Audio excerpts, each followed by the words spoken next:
اس سے پہلے تمہارے لالا سائی آئیں میں ساری املیاں توڑ لوں گی، خوشی سے کہتی کلثوم درخت پر چڑھی تھی جب آذر خانزادہ اپنے کچھ مہمانوں کے ساتھ اس طرف آیا تھا اور اس کی کزن خوف سے وہاں سے بھاگ گئی تھی۔ آذر خانزادہ سمیت اس کے مہمانوں کی نظر بھی درخت پر چڑھی کلثوم پر پڑی تھی۔ اپنے دوستوں کو رخصت کرتے ہوئے غصے سے درخت کے پاس پہنچا تھا۔ اسے دیکھتی کلثوم تھوک نکلتے درخت سے نیچے اتری تھی کہ اگلا لمحہ منہ پر پڑنے والے تھپڑ سے سر بری طرح چکرایا تھا اور وہ ہوش کھوتی آذر شاہ کی باہوں میں گری تھی۔ 2 دن وہ آذر شاہ کے تھپڑ اور خوف سے بخار میں تپی تھی اور آذر شاہ بھی جلدی انگاروں پر تھا کیونکہ اس کے ایک مہمان نے کلثوم کا رشتہ مانگا تھا۔ آپ نے اسے ماں باپ بن کے پالا ہے بیجان، اس کی آگے کی ذمہ داری پورے حق کے ساتھ مجھے دے دیں۔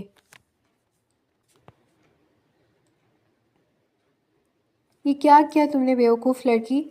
وہ اپنے کمرے میں داخل ہوا تو سامنے اسٹڈی ٹیبل پر رکھی اس کی ضروری فائلز کے کاغذات غائب تھے۔ اسے لگا شاید کسی ملازمہ نے صفائی کرتے ہوئے آگے پیچھے کر دیے ہوں۔ یہی سوچ کر وہ غصے سے کمرے سے باہر آیا تھا، لیکن لاؤنج سے گزرتے ہوئے اس کی اچانک نظر کلثوم پر پڑ گئی تھی۔ وہ ایک سرسری سی نظر ڈال کر آگے بڑھنے والا تھا کہ اچانک ہی ٹھٹک کر رک گیا۔ وہ کافی سارے کاغذ جمع کیے سامنے ٹی وی کی جانب دیکھتی ان سے کوئی پھول بنانے کی کوشش کر رہی تھی۔ وہ مشکوک انداز میں چلتا ہوا اس کے پاس آیا اور اس کے ہاتھ میں اپنی فائلز کی نہایت ہی اہم ڈاکیومنٹس کے کاغذات دیکھ کر وہ ایک پل کو ساکت رہ گیا۔ اگلے لمحے وہ غصے سے دھاڑا تھا اور کاغذات پر اپنی کارکردگی دکھا کر نہایت ہی خوبصورت پھول بناتی ہوئی کلثوم اپنی جگہ سے اچھلی تھی۔ کیا ہو گیا لالا؟ میں کتنا پیارا پھول بنا رہی تھی، آپ نے مجھے ڈرا کر میرا پھول خراب کر دیا۔ وہ منہ بناتے ہوئے اب افسوس سے اس ٹیڑھے میڑھے پھول کو دیکھنے لگی جو کہ اس کے نزدیک پہلے نہایت ہی خوبصورت تھا اور آذر خان کے آنے کے بعد خود بخود خراب ہو گیا تھا، جبکہ آذر شاہ کا غصہ سے برا حال ہو گیا تھا۔ بھاڑ میں گیا تمہارا فضول سا پھول، یہ کاغذات کہاں سے اٹھائے تم نے پاگل لڑکی؟ وہ غصے سے ایک ایک لفظ چبا چبا کر بولا تھا، جبکہ وہ معصوم سی لڑکی سہم کر اسے دیکھنے لگی جیسے اپنی غلطی تلاش کرنا چاہ رہی ہو۔ آپ کے کمرے میں یوں نہیں بکھرے پڑے تھے، مجھے لگا کسی کام کے نہیں ہے تو میں نے جلدی میں اٹھا لیے۔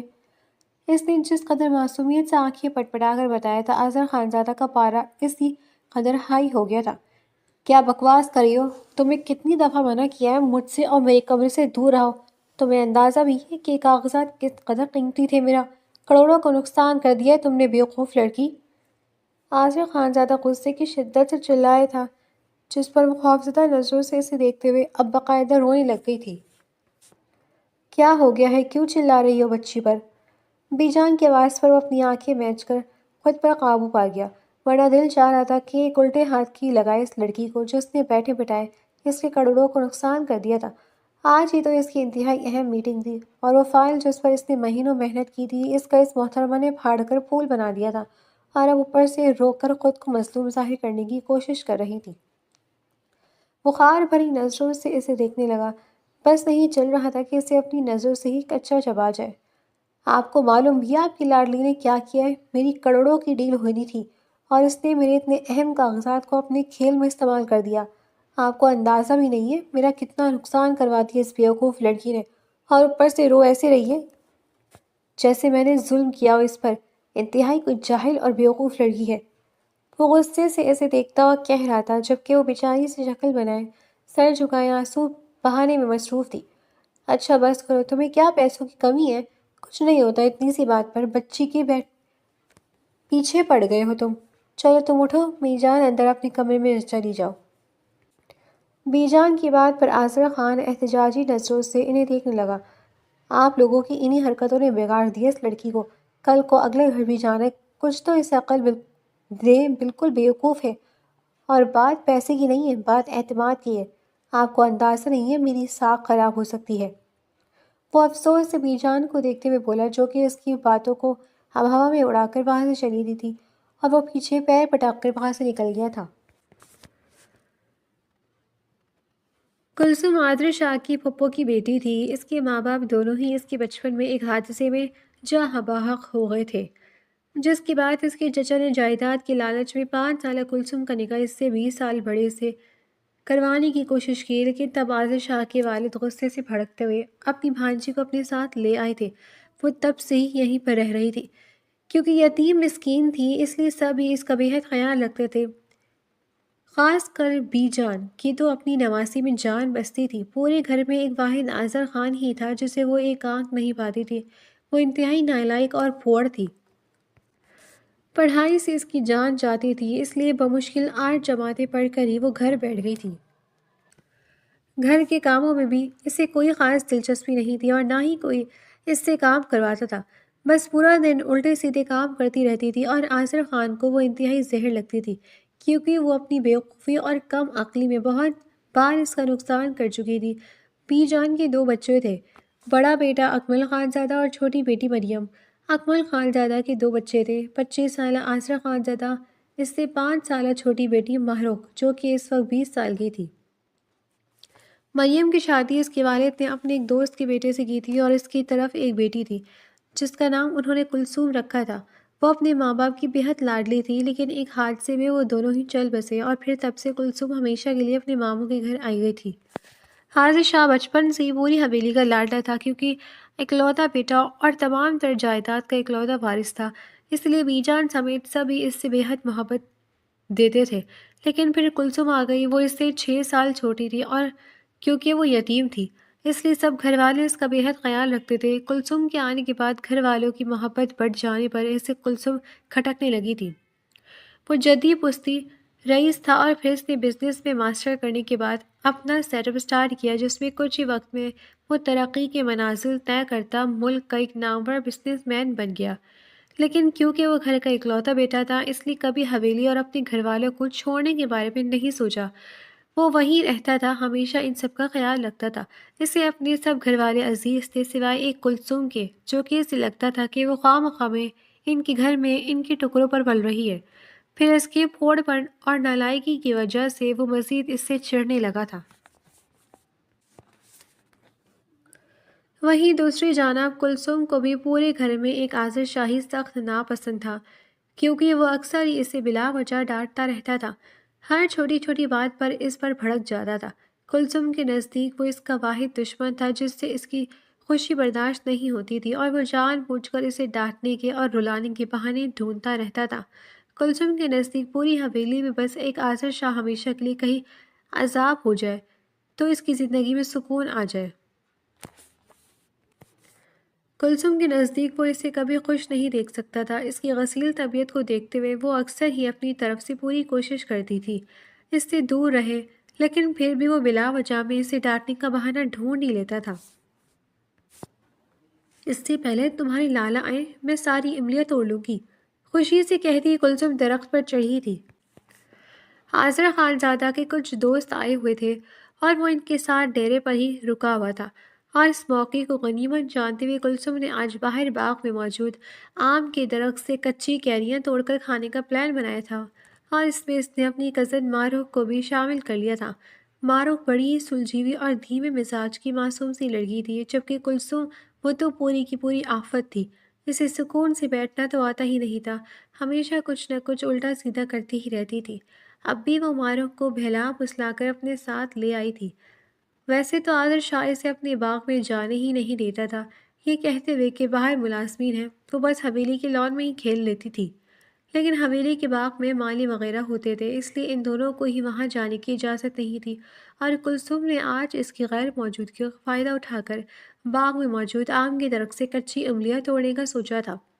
درخت پر چڑھنا وہ بخوبی جانتی تھی، کچھ ہی دیر میں وہ بندر کی طرح آم کے درخت کے اوپر چڑھ گئی تھی، اور اب بڑے ہی مزے سے کیریاں توڑ توڑ کر نیچے کھڑی ماہرخ کی جانب پھینک رہی تھی۔ کلثوم کیا کر رہی ہو؟ زیادہ اوپر مت جاؤ، اگر لالا آ گئے تو؟ ماہرخ کو بس اپنے بھائی کی فکر تھی، جس سے وہ بے حد ڈرتی تھی۔ حالانکہ وہ اسے کچھ نہیں کہتا تھا، اپنی بہن سے تو اسے بے حد پیار تھی، بس کلثوم ہی اسے ایک آنکھ نہیں پاتی تھی۔ لیکن کلثوم کو پڑنے والی ڈانٹ کی وجہ سے ماہرخ بھی آذر شاہ سے ڈرتی تھی۔ ارے کچھ نہیں ہوتا، وہ کہاں اتنی جلدی واپس آنے والے، وہ والی زیادہ مزیدار لگ رہی ہے، بس تھوڑی سی تو اوپر ہے۔ وہ یہ کہتی ہوئے مزید اوپر والی ڈالی پر چڑھ گئی تھی۔ نیچے مارو فکر مند نظروں سے اسے دیکھ رہی تھی کہ پیچھے سے آنے والی آذر شاہ کی آواز پر اس کی روح فنا ہو گئی تھی۔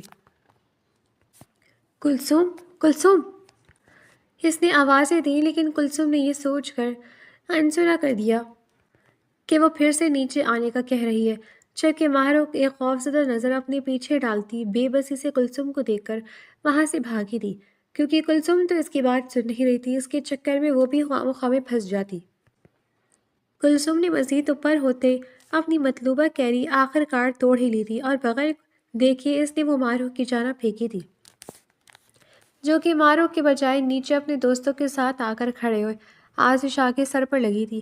آذر شاہ سمیت اس کے تمام دوست اوپر درخت کی جانب متوجہ ہوئے تھے اور تبھی کلثوم نے بھی نیچے جھانکا تھا اور نیچے مارو کی جگہ آذر شاہ کو کچھ غیر مردوں کے ساتھ دیکھ کر اس کی بھی روح فنا ہوئی تھی۔ پتہ نہیں مارو کی جگہ وہ جن اچانک کہاں سے آ گیا تھا۔ اس نے اپنی آنکھیں میچ کر کھولی تھی لیکن افسوس سامنے کا منظر نہیں بدلا تھا۔ وہ روحان سی نظروں سے اس آدم خور کو دیکھتی دل میں آیت الکرسی پڑھنے لگی، جبکہ اسے پیروں پر لٹکا دیکھ کر آذر شاہ کی رنگت غصے سے سرخ ہوئی تھی۔ اس کا بس نہیں چل رہا تھا کہ اسے اس درخت کے ساتھ الٹا لٹکا دی۔ سیاہ سادہ سے سوٹ میں ملبوس سرخ و سفید رنگت اور نیلی آنکھوں والی پرکشش اور معصوم سی کلثوم وہاں موجود تمام مردوں کی نظروں کا مرکز بن گئی تھی۔ یہ خوبصورت سی لڑکی کون ہے خان؟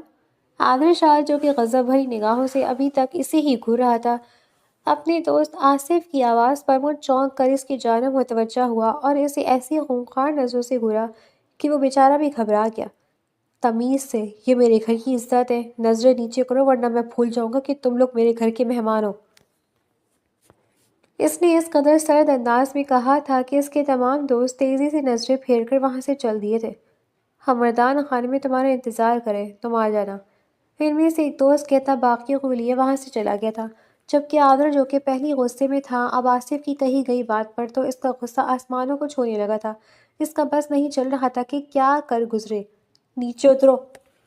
وہ پوری شدت سے دھاڑا تھا، جبکہ ابھی تک آنکھیں میچ کر بیٹھی کلثوم اس کی دھاڑ پر اپنی جگہ سے اچھلی تھی اور اگلے ہی لمحے تیزی سے درخت کو تھام گئی تھی، ورنہ وہ بری طرح منہ کے بل نیچے گرتی۔ ابھی اسی وقت نیچے اترو بیوقوف لڑکی، ورنہ یہیں سے کچھ اٹھا کر ماروں گا تمہیں۔ وہ اس وقت غصے سے پاگل ہوتا چلایا تھا۔ کلثوم نے دل میں خود پر فاتحہ پڑھتے ہوئے اسے دیکھا۔ وہ ڈرتے ڈرتے نیچے آئی تھی۔ وہ جیسے ہی نیچے آئی، آذر شاہ نے غصے سے پاگل ہوتے اسے ایک زوردار تھپڑ مارا تھا، اور یہ پہلی بار تھا جو کہ آذر شاہ نے اس پر ہاتھ اٹھایا تھا۔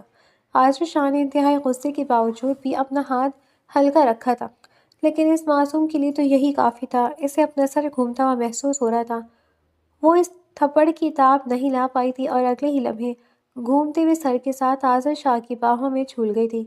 آذر شاہ، جو کہ نہایت غصے میں تھا، اس کے یوں بے ہوش ہونے پر ہڑبڑا کر اس کے معصوم چہرے کو دیکھنے لگا، جس پر اس کی انگلیوں کے نشان چھپ گئے تھے۔ وہ اپنے لب بھیج کر افسوس سے اس کے معصوم چہرے کو دیکھتے گیا۔ جو بھی تھا، اسے ہاتھ نہیں اٹھانا چاہیے تھا، لیکن اس لڑکی نے بھی آج انتہا کر دی تھی۔ اس کے منع کرنے کے باوجود بھی یوں بندروں کی طرح درختوں پر چڑھی ہوئی تھی۔ نہ دوپٹے کا ہوش تھا، نہ پردے داری کا، اوپر سے اپنے دوستوں کی نظریں اور آصف کا جملہ تھا کہ ذہن سے نکل ہی نہیں رہا تھا۔ اس کی غیرت اور غصہ آمڈ آمڈ کر آ رہے تھے۔ پہلی بار وہ بے قابو ہوا تھا کہ بس دل چاہا تھا کہ اس لڑکی کی چمڑی ادھیڑ دے، لیکن اب ہاتھ اٹھانے پر بھی افسوس ہو رہا تھا۔ وہ کتنے ہی لمحے اس کے معصوم چہرے کو دیکھے گیا۔ دل میں ایک عجیب سا احساس پیدا ہوا تھا، جو کہ شاید ندامت اور افسوس کا تھا۔ کچھ لمحے وہ یوں نہیں اسے دیکھتا رہا اور پھر ایک گہرا سانس لیتا اسے اٹھائے اندر کی جانب بڑھ گیا۔ اپنے دوستوں کو اس نے خراب موڈ کے ساتھ کچھ لمحے بعد ہی رخصت کر دیا تھا۔ اس کے والد اور میجان دونوں ہی بہت غصے ہوئے تھے کہ اس نے اچھا نہیں کیا اس پر ہاتھ اٹھا کر۔ اس کے والد نے فوراً لیڈی ڈاکٹر کو بلایا تھا۔ اسے ہوش تو آ گیا تھا، لیکن وہ بہت ڈری ہوئی اور خوفزدہ سی۔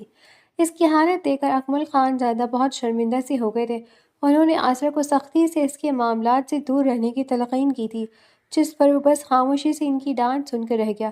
اسے خود بھی احساس تھا کہ اس نے اچھا نہیں کیا، لیکن اس وقت غصے میں وہ بالکل ہی پاگل ہو گیا تھا۔ آذر خانزادہ واقعی بے حد شرمندہ تھا، لیکن اس کا یہ افسوس اور شرمندگی ایک بار پھر قہر اور غضب میں بدل گئے جب اگلے ہی دن شام کو آصف خانزادہ کے والدین کلثوم کے لیے رشتہ لے کر ان کی حویلی آن پہنچے۔ اس کا تو غصے سے برا حال ہو رہا تھا، اس کا بس نہیں چل رہا تھا کہ ان لوگوں کو وہاں سے نکال دے۔ وہ آصف اس کے سامنے آتا تو وہ اس کا ایسا حشر کرتا کہ وہ زندگی بھر یاد رکھتا۔ اکمل صاحب البتہ اس رشتے پر غور و فکر کر رہے تھے۔ آصف کو وہ بھی اچھے سے جانتے تھے، ان کے نزدیک اس رشتے میں کوئی برائی نہیں تھی، وہ اچھے شریف لوگ تھے۔ اکمل صاحب کے ساتھ ساتھ بی جان کو بھی یہ رشتہ کافی پسند آیا تھا۔ کلثوم اس سب سے انجان آذر شاہ کے خوف کی وجہ سے بخار میں مبتلا پیچھے 2 دنوں سے اپنے کمرے میں بند تھی اور یہاں آذر شاہ جلتے انگاروں پر جھلس رہا تھا۔ کلثوم کے رشتے کی بات اسے غصے سے پاگل کیے ہوئی تھی، حالانکہ اسے خود ہی سمجھ نہیں آ رہا تھا کہ آخر اسے اس قدر غصہ کس بات کا آ رہا ہے۔ اس لڑکی کو ایک نہ ایک دن تو شادی کر کے یہاں سے جانا ہی تھا۔ وہ خود بھی تو یہی چاہتا تھا کہ جلد از جلد اس کی جان چھوٹے اور وہ اس گھر سے ہمیشہ کے لیے چلی جائے، لیکن اب جب یہ سب ہو رہا تھا تو پھر اس کی اپنی ہی کیفیت عجیب سی ہو گئی تھی۔ اسے سب برداشت نہیں ہو رہا تھا کہ کوئی کیسے اس کے بارے میں اس طرح سے سوچ سکتا ہے، کوئی کیسے اس کی تمنا کر سکتا ہے۔ اس کا دوست اسے دیکھ کر پسند کر کے اس کے لیے رشتہ مانگ رہا تھا، یہ بات ناقابل برداشت تھی۔ 1-2 بار پہلے بھی کلثوم کے چچا نے رشتے کی بات چلائی تھی، لیکن تب اس کے باپ اور بی جان دونوں نے یہ کہتے ہوئے انہیں ٹال دیا تھا کہ ابھی وہ بہت چھوٹی ہے۔ آصف شاہ کو لگا تھا اس بار بھی وہ یہی کریں گے، اس لیے وہ بے انتہا غصے کے باوجود خود پر ضبط کیے ہوئے تھا۔ لیکن جب گھر والوں کو رشتے سے صاف سیدھا انکار کرنے کے بجائے سنجیدگی سے غور و فکر کرتے ہوئے پایا، تب اس کے ضبط کی انتہا ہوئی تھی۔ مجھے تو اس رشتے میں کوئی برائی نظر نہیں آ رہی، آصف بہت اچھا لڑکا ہے، کھاتی پیتی گھرانے سے تعلق ہے، پھر اکلوتا ہے، زمین جائیداد اپنا کاروبار ہر شے ہے۔ مجھے لگتا ہے کلثوم بہت خوش رہے گی اس کے ساتھ۔ ایسا کرو آذر کہ اپنے دوست کو فون کر کے کل اپنے گھر والوں سمیت دعوت پر بلا لو، مل بیٹھ کر رشتے کی بات بھی کر لیں گے۔ کھانے کی میز پر اچانک ہی کلثوم کی شادی کا موضوع زیر بحث ہوا، جس پر آذر شاہ جو کہ خود پر ضبط کرنے کی کوشش کر رہا تھا، اپنے والد کی بات پر ہتے سے اکھڑ گیا۔ آخر اتنی بھی کیا جلدی ہے آپ لوگوں کو اس کی شادی کرنے کی؟ ابھی 2 ہفتے پہلے تو اس کا چچا آیا تھا اور تب آپ لوگوں نے یہ کہہ کر اسے بھگا دیا تھا کہ ابھی چھوٹی ہے۔ 2 ہفتوں میں کیسے اتنی بڑی ہو گئی کہ آپ اس کا رشتہ کرنے کی پلاننگ کیے جا رہی ہے؟ آخر ایسے بھی کون سے ہیرے جواہرات لگے اس آصف میں کہ اس کے رشتے پر پاگل ہی ہو گئے آپ سب؟ اس کی بات پر سب لوگ اچنبھے سے اسے دیکھنے لگے۔ معروف اور کلثوم کے سوا سب موجود تھے۔ کلثوم کی طبیعت خراب تھی اور معروف اس کے ساتھ ہی تھی۔ اس کے اس لالچی چچا کو تو ساری عمر نہ دے ہم اپنی معصوم سی بچی۔ اور پھر آصف کی بات الگ ہے، وہ دیکھا بھالا بچہ ہے، ہم اچھے سے جانتے ہیں اسے، اور ابھی شادی تھوڑی نہ کریں گے، ابھی فی الحال رشتہ پکا ہو جائے گا، شادی 1-2 سال تک کر لیں گے۔ اس کے والد سنجیدگی سے اسے دیکھتے ہوئے بولے تھے، جبکہ وہ ان کی بات پر غصے سے مٹھیاں بھیج کر رہ گیا تھا۔ مجھے منظور نہیں یہ رشتہ، عقل تو نہیں اس لڑکی میں، آپ کو لگتا ہے وہ شادی جیسا رشتہ نبھا سکتی ہے؟ پلیز پہلے اسے تھوڑی سی عقل دیں، ایسے لڑکیوں کے گھر نہیں بستے۔ وہ نحوت سے بولا تھا، برخودار تمہیں اس کی فکر کرنے کی کوئی ضرورت نہیں، ہم ابھی موجود ہیں اور ماشاءاللہ سے بڑی پیاری بچی ہے، میری بس تھوڑی سی لاوبالی ہے، ابھی عمر ہی ایسی ہے، وقت کے ساتھ ساتھ سب کچھ سیکھ جائے گی، پھر ہم کون سا اس کو ابھی بیاہ کر رخصت کرائیں۔ تم اس کو چھوڑو اکمل، تم ایسا کرو خود اس کے والد سے فون پر بات کر کے انہیں بلا لو، میری طرف سے تو ہاں ہے۔ بی جان بغور اپنے پوتے کے تیور دیکھتے ہوئے بول رہی تھی، اور تمام بات ہاتھ سے نکلتے دیکھ کر آذر شاہ انگارے چبانے لگا تھا۔ سمجھ نہیں آ رہا تھا کہ آخر ایسا کیا کرے کہ گھر والوں کے دماغ سے اس کی شادی کا خیال مٹا دے۔ بی جان کیا ہو گیا آپ کو؟ ابھی تو میری شادی کی عمر ہے، اس کا گھر اکلوتا اور سب سے بڑا بیٹا میں ہوں، لیکن نہیں، آپ کو تو وہ پڑھائی بچی کی رخصت کرنے کی پڑی ہے۔ اسے کچھ نہ سوچا تو وہ تلملا کر بولا، تمہاری بھی شادی کر دیتے ہیں برخودار، اگر تم راضی ہوتے تو تمہیں تو کوئی لڑکی پسند نہیں آتی، تمہاری ماں تو تھک چکی ہے تمہاری لڑکیاں پسند کرتے ہوئے، اب خود ہی کوئی پسند کر کے لاؤ، ہم سے تو نہ ہوتا ہے یہ کام، اور نہ تم نے شادی کرنی، تو اس کا کیا مطلب ہے کہ گھر کی بچیاں کو بھی یوں ہی تمام عمر گھر پہ بٹھا کے رکھیں گے؟ پھر تو ہماری بچیاں تمام عمر ہمارے دروازے پر ہی بیٹھی رہ جائیں گی، اگر تمہیں شادی کا انتظار ہے تو کیا کر لو۔ اکمل خان نے طنزیہ انداز میں بیٹے کو دیکھتے ہوئے کہا، جس پر وہ بے بسی سے انہیں دیکھ کر رہ گیا تھا، تو کیا ایک ہی بچی ہے؟ معروف جو اس سے بڑی ہے، اس کا تو ابھی تک نہیں سوچا آپ نے؟ وہ پھر جرح پر اتر آیا تھا، وہ کسی طرح چاہتا تھا کہ گھر والے کلثوم کا رشتہ نہ کریں، لیکن انہیں بھی شاید کوئی ضد چڑھی ہوئی تھی۔ اس کا بھی جب کوئی اچھا رشتہ آئے گا تو دیر نہیں لگائیں گے۔ ابھی جس کا رشتہ آیا ہے ظاہر ہے اسی کی بات کریں گے نا۔ تو تمہیں تو ویسے ہی اس بچے سے خواہ کا بیر ہے، فکر نہ کرو، بہت جلد رخصت ہو کر چلی جائے گی یہاں سے۔ اکبر خان نے بے فکری سے کہا تھا اور ان کی بات پر اثر شاہ کا دل ڈوب کر ابھرا تھا۔ اپنے جذبات اور احساسات بخود بھی نہیں سمجھ پا رہا تھا۔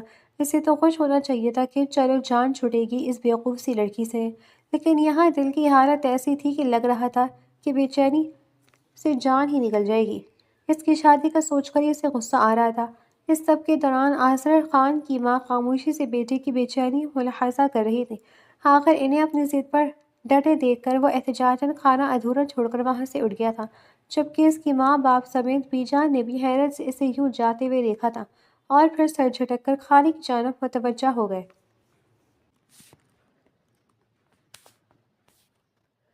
آصر شاہ کو سمجھ نہیں آ رہا تھا کہ آخر وہ کیا کرے۔ وہ اپنے جذبات، اپنا غصہ خود ہی نہیں سمجھ پا رہا تھا۔ پہلے تو اس کا دل چاہا کہ آصف کو جا کر اچھی طرح مار پیٹ کر سمجھائے کہ اس کے گھر کی عزت پر نگاہ ڈالنے کا کیا انجام ہوتا ہے اور اس نے کتنی بڑی غلطی کی ہے اس کی کزن کے لیے رشتہ بھیج کر، لیکن اگلے ہی لمحے ذہن میں خیال آیا کہ اگر گھر والوں کو معلوم ہو گیا تو پھر کیا ہوگا، اور اگر آصف کو اس نے روک بھی لیا تو کل کو کوئی اور رشتہ لے کر آ جائے گا۔ اس لڑکی کو ایک نہ ایک دن تو یہاں سے رخصت ہو کر جانا ہی تھا۔ آصف کے ساتھ نہ صحیح کسی اور کے ساتھ وہ تمام عمر تو یوں نہیں اس حویلی میں نہیں رہنے والی تھی۔ اس خیال کے آتے ہی دل بے چین سا ہونے لگا تھا۔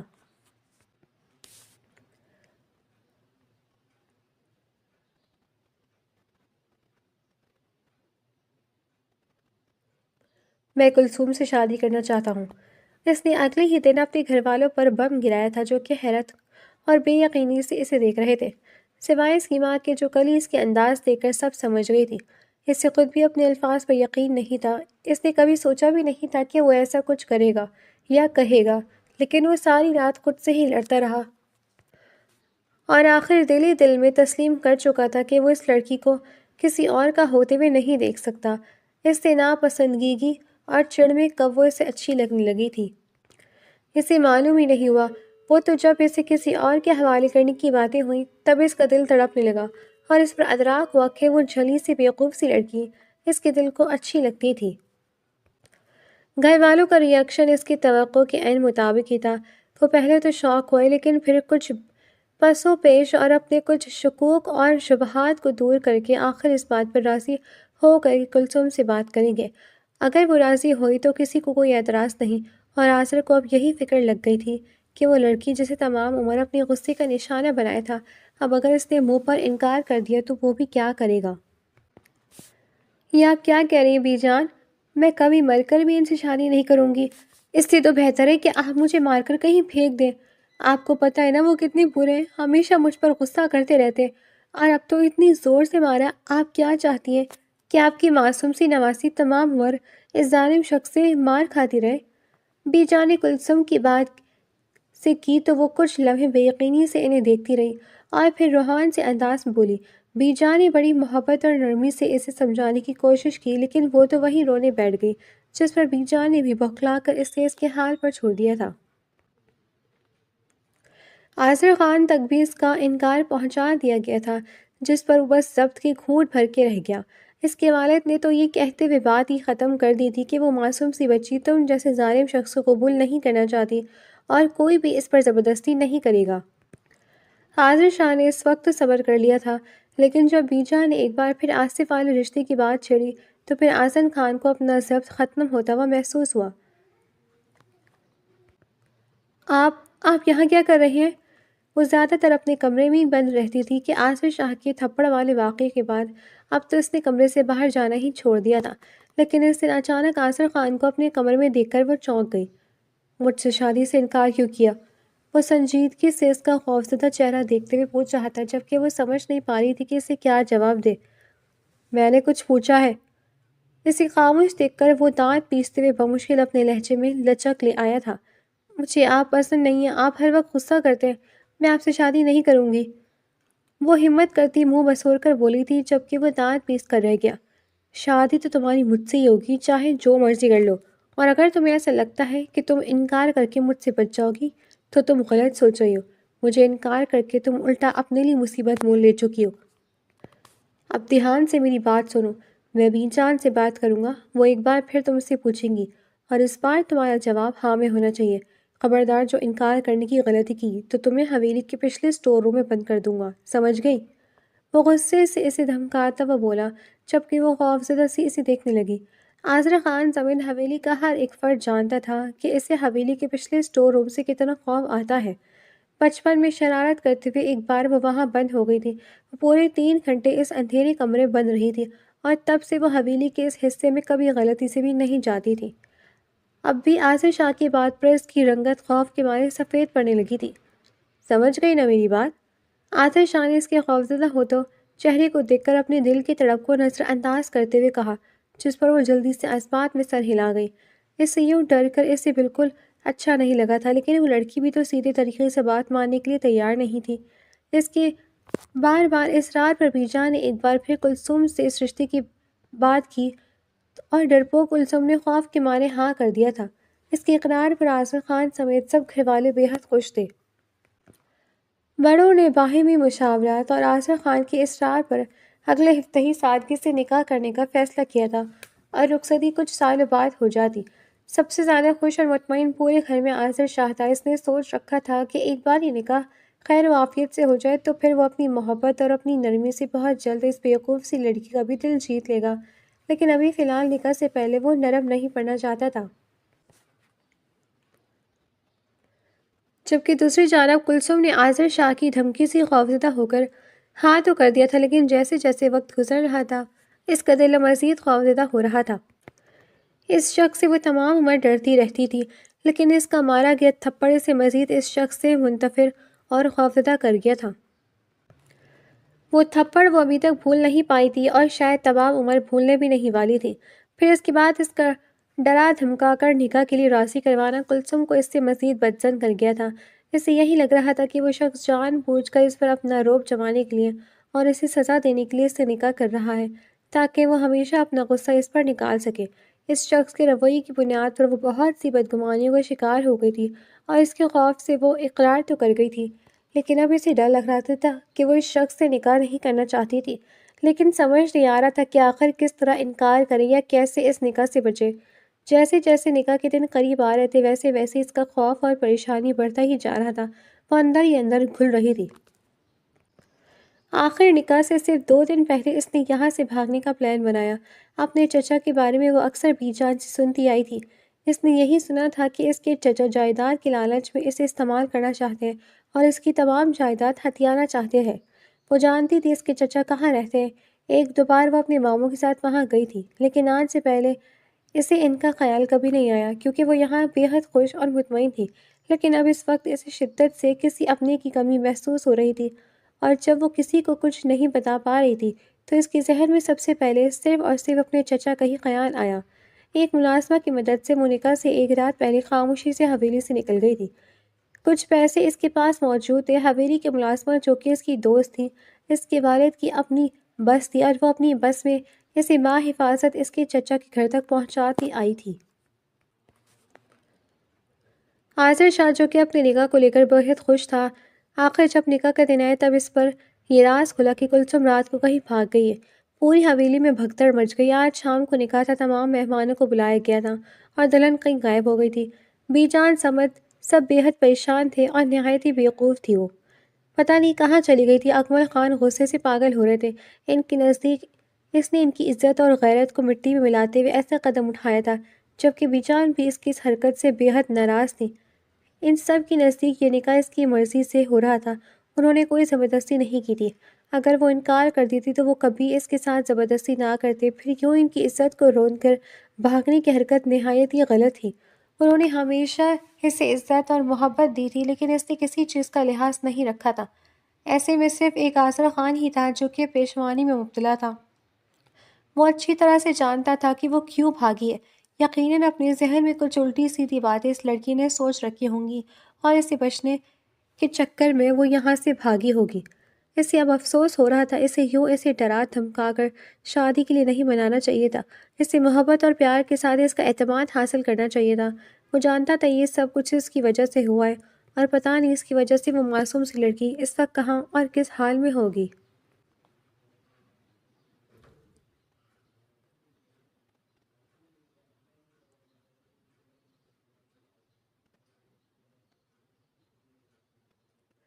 وہیں دوسری جانب وہ اپنے چچا کے گھر آ گئی تھی۔ اس نے اپنے چچا کو سب کچھ بتا دیا تھا، جس پر اس نے چچا کو بے حد خوش ہوتے ہوئے دیکھا تھا۔ وہ کافی رات کو ان کے پاس پہنچی تھی اور وہ بظاہر بے حد محبت اور شفقت سے پیش آئے تھے۔ اسے رہنے کے لیے ایک کمرہ دیا گیا تھا، لیکن اگلی صبح جب اس کی آنکھ کھلی تو گھر میں ایک عجیب سی ہلچل مچی ہوئی تھی۔ وہ یوں ہی گھر میں گھومتی پھرتی اپنے چچا کو ڈھونڈ رہی تھی۔ جب ایک کمرے سے آتی آوازوں پر وہ ٹھٹک کر رکی۔ میری بات سمجھنے کی کوشش کرو، یہ نکاح بے حد ضروری ہے۔ میری اصل بیوی تم ہی رہو گی، لیکن کلثوم کے ساتھ جائیداد کی خاطر نکاح کرنا ضروری ہے۔ ایک بار نکاح ہو جانے دو، پھر میں بہت جلد اس کی تمام جائیداد اپنے نام کر لوں گا اور پھر وہ تمام عمر یہاں نوکرانی بن کر رہے گی۔ تمہیں ایک مفت کی ملازمت مل جائے گی اور ہمیں اس کی ساری جائیداد سمجھا کرو۔ اندر سے کسی کے مرد کی آوازیں آ رہی تھی جو کہ شاید اپنی بیوی کو سمجھا رہا تھا، جبکہ اس کی باتیں سن کر کلثوم کے پاؤں تلے سے زمین نکل گئی تھی۔ اسے ایک ہی لمحے میں احساس ہو چکا تھا کہ وہ یہاں آ کر بہت بڑی غلطی کر چکی ہے۔ بی جان غلط نہیں کہتی تھی، یہ لوگ بالکل اچھے نہیں تھے۔ اس کی آنکھوں میں آنسو آ گئے تھے۔ اس نے اب جلد از جلد یہاں سے نکلنا تھا۔ یہ سوچ کر ہی وہ وہاں سے پلٹی تھی کہ اس کی نظر پیچھے کھڑے اپنے چچا پر پڑی۔ کیا بات ہے، یہاں کیوں کھڑی ہو؟ وہ بغور اسے دیکھتے ہوئے بولے۔ مجھے واپس جانا ہے چچا، وہ خوفزدہ نظروں سے انہیں دیکھتے ہوئے بولی۔ اب یہی تمہارا گھر ہے، واپسی کا کوئی راستہ نہیں۔ تم خود چل کر یہاں آئی ہو اور اب سے تم یہی رہو گی۔ اپنی چچا کی بات پر وہ خوفزدہ نظروں سے انہیں دیکھنے لگی۔ میں آپ کے بیٹے سے شادی نہیں کروں گی، وہ خوفزدہ انداز میں انہیں امید سے دیکھتے ہوئے بولی کہ وہ اس کے چچا تھے، شاید وہ اس کی بات کو سمجھے۔ یہ ہمارا گھر ہے اور یہاں ہمارا حکم چلے گا، تمہیں وہی کرنا ہوگا جو ہم کہیں گے۔ خبردار جو چون چرا کرنے کی کوشش کی تو یہیں تمہیں زمین میں زندہ گاڑ دیں گے۔ تمہاری وجہ سے بہت ذلیل ہوئے، اب تم خود چل کر ہمارے ہاتھ میں آئی ہو تو تمہیں لگتا ہے ہم تمہیں اتنی آسانی سے چھوڑ دیں گے؟ اپنے چچا کی باتوں پر اس کے خوف میں مزید اضافہ ہوا تھا۔ وہ ایک نظر پیچھے دروازے کو دیکھ کر وہ اپنی پوری قوت سے وہاں سے بھاگی تھی۔ وہ بس یہاں سے نکل جانا چاہتی تھی، جبکہ اس کے چچا اسے بھاگتے دیکھ کر تیزی سے اس کے پیچھے آتے اسے بازو سے پکڑ کر ایک زوردار تھپڑ رسید کر گئے تھے۔ وہ منہ کے بل زمین پر گری تھی۔ یہ تھپڑ اس تھپڑ سے کئی گنا زیادہ شدید تھا جو کہ آزر نے اسے مارا تھا۔ اس کے منہ سے خون نکل آیا تھا، لیکن اس بار اس کے حواس گم نہیں ہوئے تھے۔ وہ آنسو بھری نظروں سے اپنی چچا کو دیکھنے لگی۔ آج احساس ہوا تھا کہ آزر شاہ جو کہ اس نے بے انتہا نفرت کرتا تھا، اس کا تھپڑ بھی اس قدر اذیت ناک نہیں تھا۔ وہ تو نازک سی لڑکی تھی جسے نہایت لاڈوں سے پالا گیا تھا۔ گھٹیا لڑکی، تمہاری ہمت کیسی ہو یہاں سے بھاگنے کی؟ تم نے کیا ہمیں اپنی بےغیرت ننیال والوں کی طرح سمجھ رکھا ہے جو تجھے دن دہاڑے بھاگنے دیں گے؟ پکڑ کر باندھ دو اسے، جب تک اس کی عقل ٹھکانے نہیں آ جاتی تب تک کوئی اسے نہیں کھولے گا، اور کھانا تو کیا، پانی کا ایک قطرہ بھی نہیں دینا۔ اس کے چچا بے رحمی سے یہ کہتے ہوئے وہاں سے چلے گئے تھے، جبکہ وہ روتی ہوئی گھومتے ہوئے سر کے ساتھ ابھی تک فرش پر پڑی تھی۔ تبھی کچھ ملازمین اس کی جانب بڑھتی اسے گھسیٹ کر وہاں سے لے گئے تھے اور اسے اندھیرے کمرے میں ہاتھ پاؤں باندھ کر بند کر دیا گیا تھا۔ اسے اندھیری جگہ سے ہمیشہ سے خوف آتا تھا اور اب تو اس کے ہاتھ پاؤں بھی بندھے ہوئے تھے۔ وہ خوف سے چلاتی اپنے ہاتھ پاؤں کو کھولنے کی کوشش کر رہی تھی۔ اسے بے اختیار اپنے ماموں مامی اور بی جان کی یاد آئی تھی۔ اپنا آرام دہ کمرہ یاد آیا تھا، اسے آزر شاہ یاد آیا تھا جو کہ غصہ کرتا تھا، چیختا تھا، چلاتا تھا، لیکن کبھی اسے ایسی اذیت سے دوچار نہیں کیا تھا۔ اس سے تو بہتر تھا کہ وہ آزر شاہ سے نکاح کر کے تمام عمر اس کی غلامی کرتی۔ یہ اس نے خود کو کس مصیبت میں ڈال لیا تھا؟ وہ روتے ہوئے ان اپنوں کو یاد کر رہی تھی جنہوں نے ہمیشہ اس سے محبت دی تھی، لیکن وہ ان کی محبت ٹھکرا کر خود اس مصیبت میں چل کر آئی تھی جہاں سے اب شاید اسے کوئی بھی بچانے والا نہیں تھا۔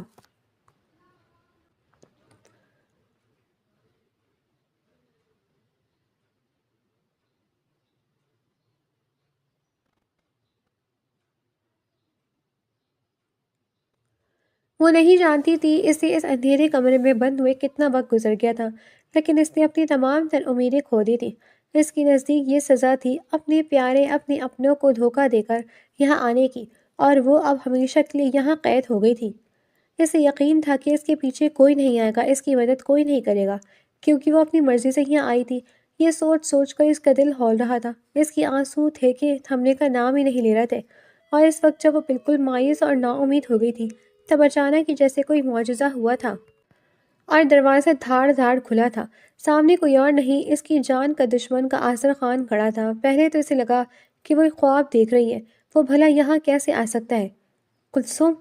لیکن جب وہ اس کا نام پکارتا وہ فکر مندی سے اس کی جانب بڑھا تو اسے احساس ہو گیا کہ یہ کوئی خواب نہیں ہے۔ آذر! اس کی لبوں سے بے آواز اسے پکارا تھا۔ زندگی میں شاید ہی کبھی اسے اتنی خوشی ہوئی ہوگی جتنی اس وقت آذر کو اپنے سامنے دیکھ کر ہو رہی تھی۔ تم ٹھیک ہو نا؟ انہوں نے تمہیں کوئی نقصان تو نہیں پہنچایا؟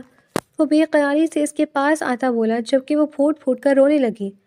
اس کے گال پر انگلیوں کو نشان دے کر آذر کی آنکھوں میں خون اترا تھا۔ کس نے اٹھایا تم پر ہاتھ؟ کس نے کیا ہے یہ سب؟ بتاؤ مجھے، وہ غصے سے بولا تھا جس پر اس نے اپنے چچا کا نام بتا دیا۔ آذر تیزی سے اس کے ہاتھ پاؤں کھولتا اسے اپنے ساتھ لیے باہر آیا تھا جہاں اس کے چچا کی تمام فیملی پولیس کی حراست میں تھی۔ آذر کو اس ملازمت سے معلوم ہوا تھا اور یہ پتہ چلتے ہی اس نے پولیس کی نفری کے ساتھ یہاں پر دھاوا بولا تھا اور کچھ ہی لمحوں میں ان کے چچا اور ان کی تمام فیملی والوں کو حراست میں لے لیا گیا تھا۔ ایک دو تھپڑ پڑتے ان لوگوں نے انہیں کلثوم کے بارے میں بتا دیا تھا جس پر آذر بے قراری سے اس کمرے کی جانب بڑھا تھا۔ آذر شاہ نہایت ہی غصے سے دو تین مکے اس کے چچا کے منہ پر مارے تھے۔ یہ میری کلثوم پر ہاتھ اٹھانے کا انجام ہے، وہ غصے سے بولا تھا۔ ان سب لوگوں کو پولیس گرفتار کر کے لے گئی تھی جبکہ آذر خان اسے لیے اس حویلی سے نکلتا باہر کھڑی اپنی گاڑی کی جانب بڑھا تھا۔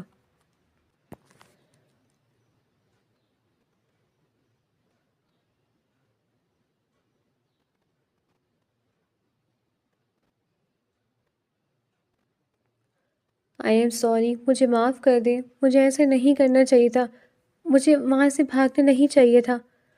وہ آذر کو دیکھ کر اب روتے ہوئے بولی تھی جبکہ آذر نے افسوس سے اسے دیکھا تھا۔ اس میں تمہاری کوئی غلطی نہیں ہے، غلطی میری ہے۔ مجھے تمہیں یہ ڈرانا نہیں چاہیے تھا بلکہ مجھے تمہیں اپنی محبت کا یقین دلانا چاہیے تھا۔ اس کی بات پر وہ جو شرمندہ سے کھڑی تھی حیرت سے اسے دیکھنے لگی۔ محبت؟ اسے لگا اس نے کچھ غلط سن لیا ہو۔ حیرت ہو رہی نا؟ سچ کہوں تو مجھے بھی کبھی کبھی یہ سوچ کر حیرت ہوتی ہے کہ یہ واقعی سچ ہے، لیکن حقیقت یہی ہے کہ تم سے لڑتے جھگڑتے کب مجھے تم سے محبت ہو گئی مجھے احساس ہی نہیں ہوا، لیکن جب تمہارا رشتہ آیا تب مجھے لگا کہ تم حویلی چھوڑ کر ہمیشہ کے لیے چلی جاؤ گی۔ میرا دل جلنے لگا، میں نے ایک ایسی اذیت محسوس کی جو میں نے پہلے کبھی محسوس نہیں کی تھی۔ مجھے احساس ہوا کہ تم کس قدر ضروری ہو میرے لیے۔ مجھے لگا تمہیں کھو دیا تو میرے پاس کچھ نہیں بچے گا۔ میں خود اپنے آپ سے اپنے ہی جذبات سے نظریں چرا رہا تھا، لیکن تمہیں کسی اور کا ہوتے ہوئے دیکھنا میرے لیے سہانے روح تھا۔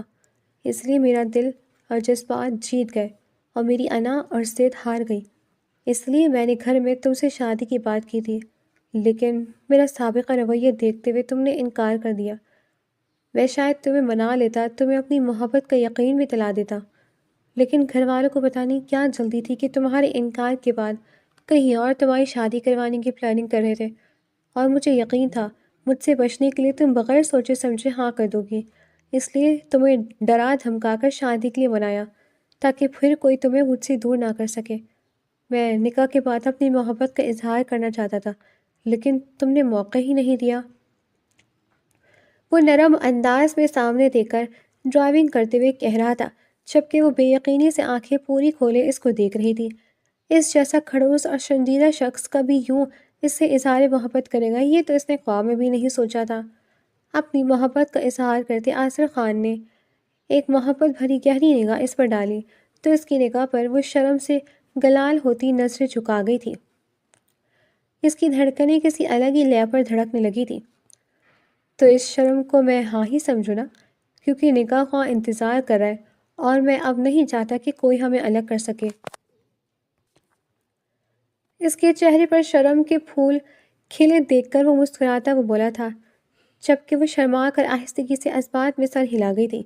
آذر شاہ نے سب گھر والوں کو بتا دیا تھا کہ اس نے ڈرا دھمکا کر کلثوم کو ہاں کرنے پر مجبور کیا تھا، جس کی وجہ سے اس نے بھاگنے کی کوشش کی، جس پر سب گھر والوں نے اسے لعن طعن کیا تھا اور ساتھ ہی کلثوم کو بھی غصے سے ڈانٹا تھا، لیکن پھر آخرکار دونوں کو ہی معاف کر دیا گیا تھا۔